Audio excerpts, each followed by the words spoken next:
नमस्कार, मैं Bharti Verma The Education Wire channel में आप सभी का स्वागत करती हूँ।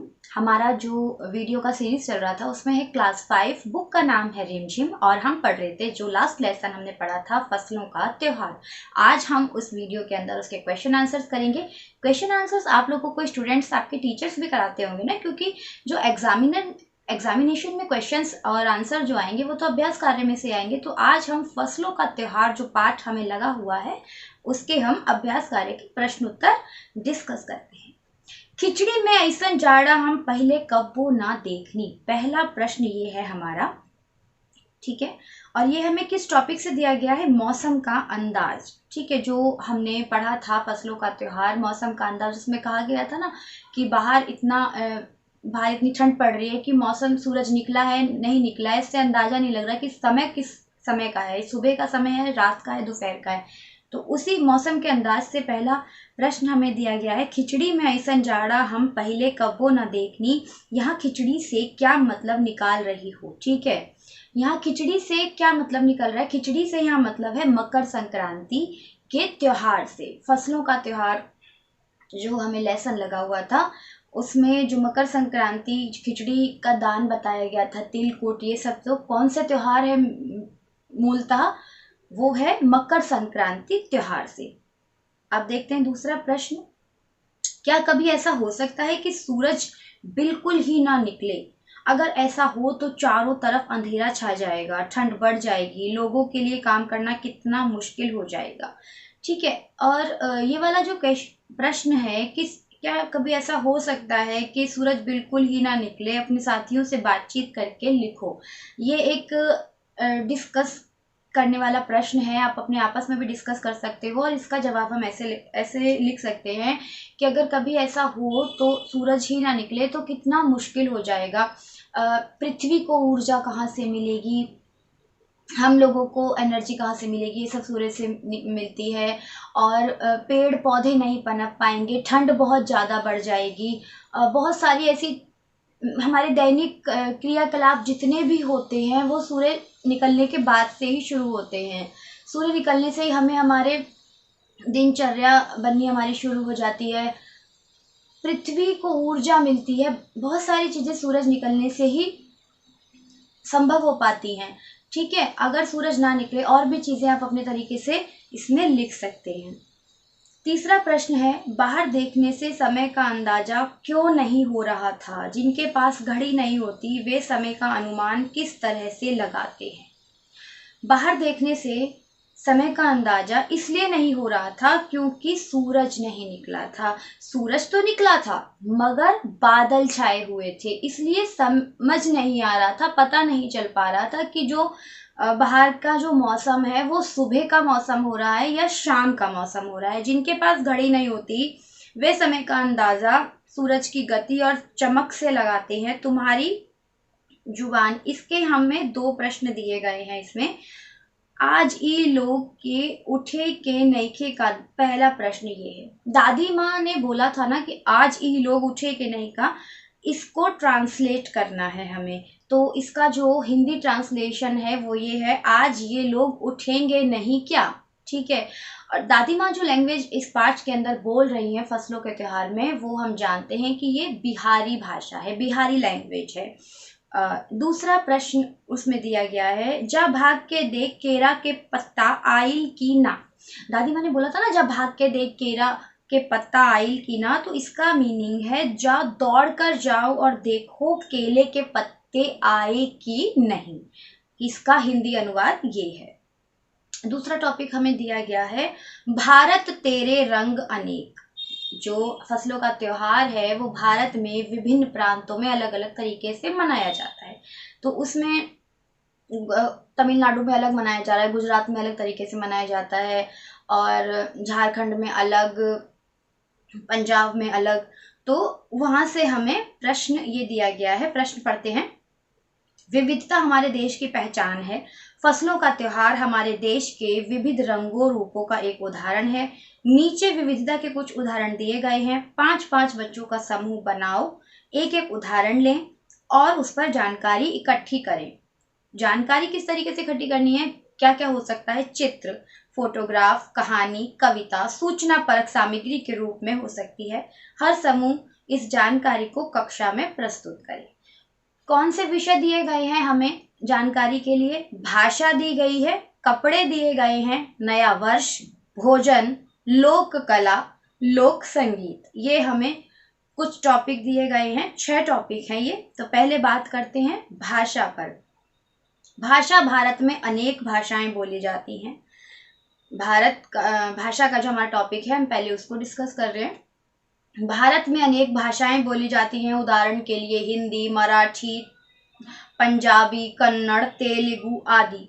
हिंदी यहाँ की मुख्य भाषा है क्योंकि यह अधिकतम लोगों द्वारा बोली जाती है। यह हमारी राष्ट्रभाषा भी है। हिंदी जो है पूरे भारत में अधिकतर प्रांतों में बोली जाती है। आदान प्रदान की भाषा हमारी बेसिकली क्या है? हिंदी। दूसरा टॉपिक हमें क्या दिया गया था? कपड़े। कपड़ों पे हमें जानकारी इकट्ठी करनी है। यहाँ के लोग विविध प्रकार के कपड़े पहनते हैं। बिल्कुल सही बात है। पंजाब में अलग तरीके का ड्रेस है, गुजरात में अलग है, तमिलनाडु में अलग है। साउथ इंडिया में जाओगे तो वहाँ पे शर्ट और लुंगी पहनी जाती है। पंजाब में कुर्ता और उनका लुंगी टाइप का एक नीचे, और वो जो महिलाओं का होता है सूट पहनती है वहाँ की लेडीज़ें ज़्यादातर। और गुजरात के अंदर वो घाघरा और उनकी जो उनकी ड्रेस होती है जो नवरात्रों में ज़्यादातर पहने जाते हैं, गरबा वाली ड्रेस जो होती है। तो बात करते हैं कपड़ों पे। यहाँ के लोग विविध प्रकार के कपड़े पहनते हैं। उदाहरण के लिए दक्षिण भारत में लुंगी पहनी जाती है, उत्तर भारत में सलवार कमीज, घाघरा चोली, कुर्ता पैजामा आदि पहने जाते हैं। कहीं साड़ी पहनी जाती है इत्यादि कपड़े। दूसरा है नया वर्ष। हिंदी कैलेंडर के अनुसार नया वर्ष होली के दिन होता है। यहाँ भिन्न भिन्न प्रदेशों में भिन्न भिन्न नामों से जाना जाता है। अब हिंदी कैलेंडर में जो नया वर्ष होली के दिन से माना जाता है, फिर कहीं गुड़ी पाड़वा के अकॉर्डिंग मनाया जाता है। और जो इंग्लिश कैलेंडर है उसमें 1 जनवरी से नया साल शुरू होता है। कभी किसी किसी का दिवाली के बाद, गुजरातियों का शायद दिवाली के बाद से शुरू होता है नया साल। तो ऐसा नहीं है कि केवल 1 जनवरी आने के बाद ही सब लोगों का नया साल शुरू हो जाता है। भारत में भिन्न भिन्न प्रदेशों में अलग अलग उनके त्योहारों के अकॉर्डिंग नया वर्ष शुरू होता है। फिर अगला जो हमें विषय दिया गया था भोजन। यहाँ भोजन में विविधता देखने को मिलती है। दक्षिण भारत में इडली डोसा मशहूर है, तो उत्तर भारत में चावल, दाल, रोटी, सब्जी, राजमा पसंद करते हैं लोग, खाए और खिलाए जाते हैं। पश्चिम बंगाल में मछली और चावल बड़े शौक से खाया जाता है। तो भारत में जितने प्रांत हैं उतनी विविधता है। अलग अलग तरीके के लोक संगीत हैं, अलग अलग लोक नाट्य हैं, लोगों के लोक गीत हैं और अलग अलग सबके भोजन हैं। तो भारत विविधताओं से भरा हुआ देश है। फिर इसका दूसरा प्रश्न देखते हैं, तुम्हें कौन सा त्योहार सबसे अच्छा लगता है और क्यों? इस दिन तुम्हारी दिनचर्या क्या रहती है?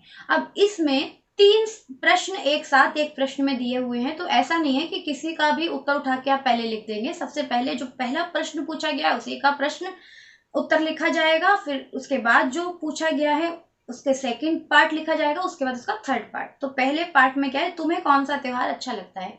अब किसी को होली अच्छा लगता होगा, किसी को दिवाली अच्छा लगता होगा, किसी को रक्षाबंधन अच्छा लगता होगा, किसी को कोई और त्योहार अच्छा लगता होगा, और क्यों अच्छा लगता है ये भी हमें बताना है। और इस दिन तुम्हारी दिनचर्या क्या रहती है, मतलब आपका उस दिन का रूटीन क्या रहता है। तो आंसर इस तरीके से लिखते हैं, होली का त्योहार मुझे सबसे अच्छा लगता है क्योंकि इस दिन लोग ऊंच नीच का विचार भूलकर एक दूसरे से गले मिलते हैं, खुशियों से त्योहार मनाते हैं। इस दिन मैं सुबह से ही काफ़ी सक्रिय रहता हूँ। जो बच्चे होते हैं उनको रंग खेलना बहुत पसंद होता है। तरह तरह की पिचकारियों में रंग भरकर लोगों पर फेंकता हूँ, स्वादिष्ट पकवान खाता हूँ, नए कपड़े पहनता हूँ। इसके बाद जो अगला टॉपिक हमें दिया गया है अभी अन्न के बारे में। फसलों का त्योहार है तो अलग अलग विषय से हमें प्रश्न पूछे जा रहे हैं। फिर अगला विषय जो हमें दिया गया है अन्न के बारे में। इसका पहला प्रश्न देखते हैं, फसलों के त्योहार पर तिल का बहुत बड़ा महत्व होता है, जो हमने उस चैप्टर में पढ़ा था। तिल का किन किन रूपों में इस्तेमाल किया जाता है पता करो। तिल तिल से बहुत सारी चीजें बनाई जाती हैं। तिल से तिलकुट बनता है, रेवड़ियाँ बनती हैं, गज्जक बनती है, मिठाइयाँ बनती हैं और तिल से तेल भी बनाया जाता है। तिलकुट को कूटकर गुड़ और मिलाकर उसकी मिठाई बनती है। ये सारा इस्तेमाल तिल से किया जाता है। दूसरा प्रश्न देखते हैं। तुम जानती हो कि तिल से तेल बनता है और किन किन चीजों से तेल बनता है और कैसे? हो सके तो तेल की दुकान में जाकर पूछो। अगर ये पॉसिबल ना हो कि तेल की दुकान में जाकर पूछा जाए तो आपके जो बड़े हैं आप उनसे बात कर सकते हो, और वीडियो में तो हम लोग डिस्कस कर ही रहे हैं। तिल के अलावा किन किन चीज़ों से तेल बनता है? तिल के अलावा जैसे सरसों है, राई है, सोयाबीन है, जैतून है, बादाम है, मूंगफली है, इनके भी तेल बनाए जाते हैं। और ये सारे तेल किन चीज़ों से बनाए जाते हैं कि मशीनों द्वारा इनको निकाला जाता है। अब अगला प्रश्न देखते हैं। किसानों और चीजों का सफर, इसका पार्ट देखते हैं। किसान और खेती हम में से बहुत से लोगों की जानी पहचानी दुनिया का हिस्सा नहीं है। हम शहरों में रहते हैं और किसान गांव में रहते हैं, इसलिए ये बात यहाँ कही गई है। विशेष रूप से शहर के ज़्यादातर लोगों को यह एहसास नहीं कि हमारी ज़िंदगी किस हद तक इनसे जुड़ी हुई है। बिल्कुल सही बात है। हमारा 90% जीवन किसानों के ऊपर ही निर्भर होता है। देश के कई हिस्सों में आज किसानों को जिंदा रहने के लिए बहुत मेहनत और संघर्ष करना पड़ रहा है। अगर यह जानने की कोशिश करें कि हम दिन भर जो चीज़ें खाते हैं वे कहाँ से आती हैं और किसानों की हमारी ज़िंदगी में क्या भूमिका है, तो हम समझ पाएंगे। आलू की पकौड़ी, बर्फी, आइसक्रीम, इन चीज़ों के बारे में नीचे दिए गए बिंदुओं को ध्यान से रखते हुए इकट्ठी करो जानकारी और मेरी कहानी के रूप में उसे लिखो। हमें 3 चीजें दी गई हैं, आलू की पकौड़ी, बर्फी और आइसक्रीम। इन तीनों के बारे में पता करना है कि ये चीजें किन चीजों से बनती हैं, इनका जन्म कहाँ होता है, ये हम तक पहुंचते हैं तो उसका सफर क्या होता है, किन किन हाथों से होकर ये हमारे पास तक आती हैं, इस पूरे सफर में कितने लोगों की मेहनत लगती है, किन लोगों में से किसका मुनाफा कितना ज्यादा होता है। इन सारे विषय पर, इन सारे टॉपिक्स पर हमें इसके जो हमें एक पैराग्राफ स्टैंजा दिया हुआ है इसका आंसर लिखना है। आलू की पकौड़ी आलू और बेसन से बनती है। आलू को गोल गोल काटकर बेसन के गाढ़े घोल में लपेटकर तेल में तल दिया जाता है। इस प्रकार आलू की पकौड़ी बनती है। बर्फी दूध में चीनी मिलाकर बनाई जाती है और दूध के खोए में चीनी मिलाकर बर्फी को बनाया जाता है। आइसक्रीम दूध से व आइसक्रीम पाउडर चीनी डालकर गाढ़ा होने तक खौलाया जाता है। उसके बाद उसे ठंडा होने के लिए छोड़ दिया जाता है। बाद में छोटे छोटे प्लास्टिक बर्तनों में डालकर फ्रीज कर दिया जाता है, जिससे इस प्रकार आइसक्रीम बनने की ये प्रक्रिया है।